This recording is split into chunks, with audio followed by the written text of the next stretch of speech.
Alright, so in this video, we will be looking at the attic water damage and where you need to look in your attic in order to identify it.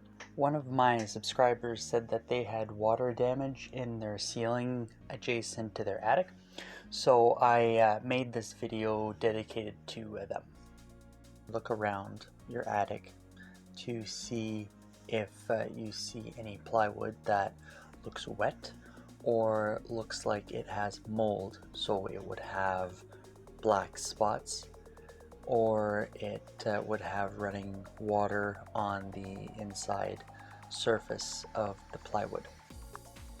The next thing that you will want to do is to look at your insulation to see if any of it is wet.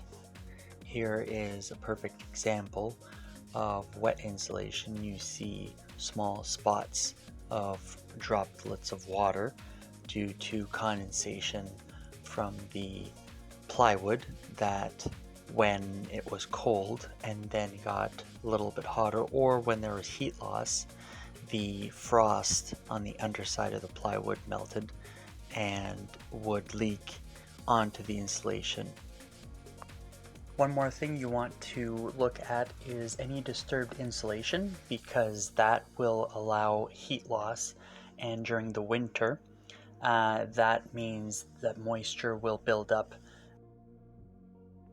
A disconnected bathroom fan is definitely the attic's worst enemy, in my opinion. It will disturb the insulation around it and therefore create heat loss areas.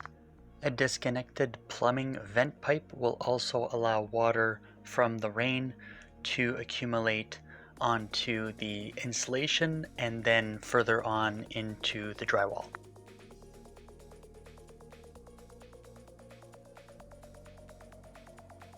In the future, I will be working on an attic removal video, so stay tuned.